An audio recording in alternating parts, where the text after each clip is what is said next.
Bonjour à tous. Alors aujourd'hui, nous allons parler de la loi générale des gaz. À vrai dire, cette loi découle de l'union de 5 lois simples, celles que nous avons vues de façon détaillée en classe. D'ailleurs, il existe une capsule pour pratiquement chacune de ces lois simples. Mais par contre, une fois qu'on les met ensemble, on constate qu'elles peuvent toutes être unies pour faire une gigantesque formule. D'abord, quand utiliser la loi générale des gaz, c'est lorsque tu as un état initial et un état second pour le même gaz. Donc, par exemple, des valeurs de pression initiale et pression finale, volume initial, volume final, nombre de moles initial, nombre de moles final et température initiale, température finale. Évidemment, le paramètre à ne pas oublier, c'est que les températures doivent toujours être en Kelvin parce que la relation avec les températures, pour être directement proportionnelle, doit absolument être en Kelvin. Si on compare avec le degré Celsius, malheureusement, ça va donner une relation qui, oui, est proportionnelle, mais pas directement proportionnelle.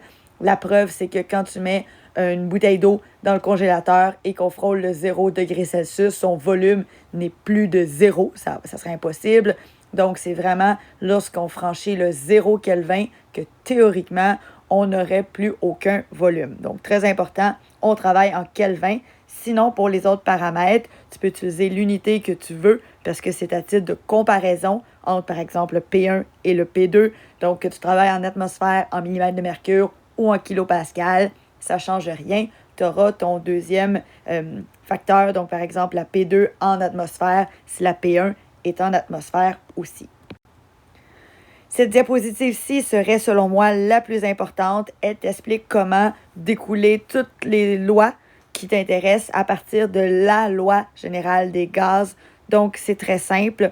En lisant l'exercice, c'est toi qui dois faire le ménage de ce qui ne t'intéresse pas. Qu'est-ce que ça veut dire faire le ménage? Ça veut dire que, par exemple, si dans un exercice où on a P1, V1, N1, T1, on ne te parle pas du tout du nombre de moles. On t'en fait vraiment abstraction. Bien, c'est à toi de comprendre qu'avec ton crayon, tu peux tout simplement biffer le N1 avec le N2 parce que si ça ne change pas au courant de l'expérience, c'est donc constant. Donc, ça voudrait dire que tu n'aurais pas besoin de l'intégrer à ton équation.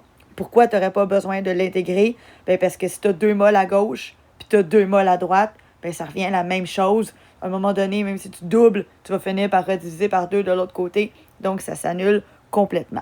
Même chose donc dans cette équation-ci. Si par le fait même, je te dis que tu as un volume de 40 litres et que ton volume final reste 40 litres, bien, tu barrerais les deux volumes et tu obtiendrais la relation de la pression par rapport à la température, qui est la loi de Gay-Lussac, que tu connais déjà.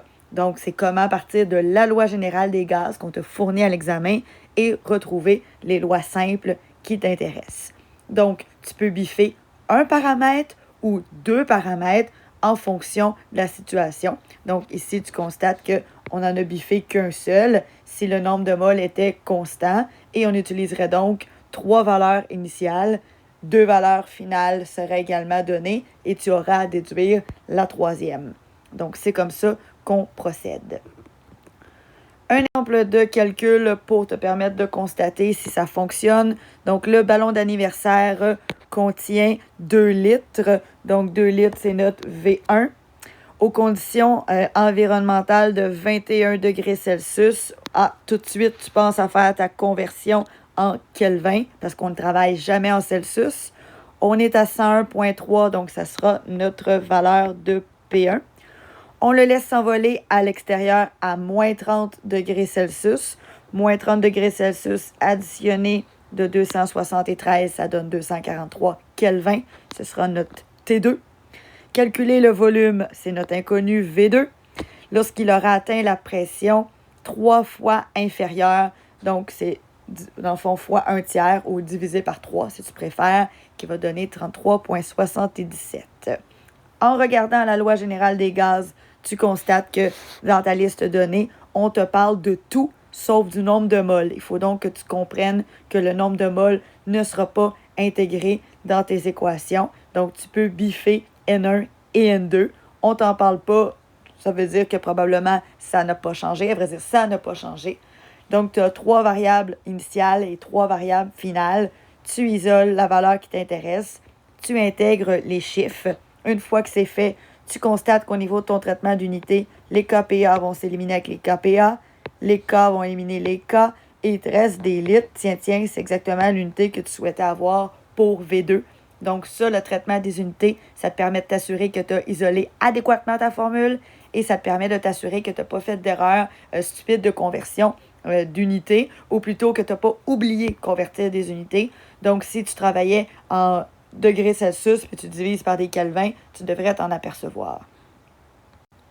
Si on fait un dernier exercice un peu plus inventé, donc 4 grammes d'hélium à TPN, je te rappelle que TPN, tu dois savoir par cœur que ça veut dire que tu es à température et pression normale. Température normale, c'est 0 Celsius ou si tu préfères 273 Kelvin. Et pression normale, c'est 101,3 kPa. Donc, 4 grammes d'hélium. Encore une fois, on peut s'arrêter en disant que la masse molaire de l'hélium, c'est 4 grammes par mol. Donc, si j'ai 4 grammes, ça correspond à 1 mol. Ici, j'ai 4 grammes, donc j'ai fait exprès que ça soit assez simple. Donc, nous aurions bel et bien une seule mol à utiliser, ce qui serait la quantité de mol N1.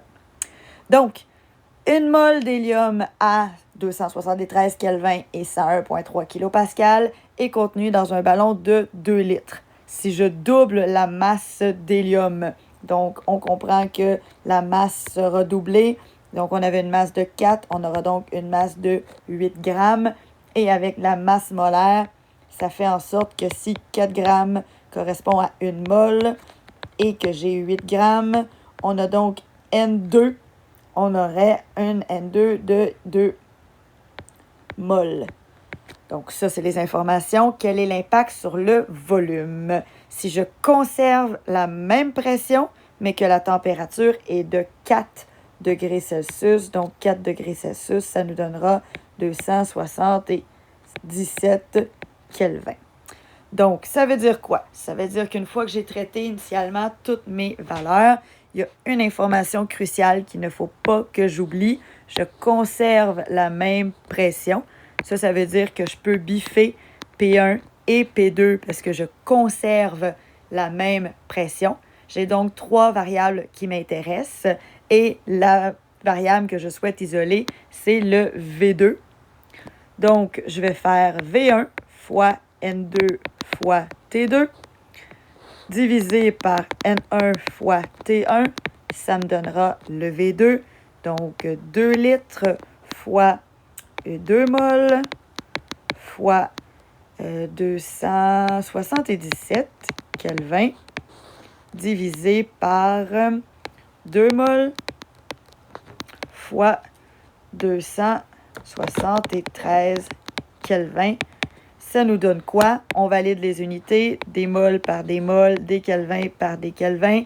Donc, ça devrait donner des litres, ça tombe bien.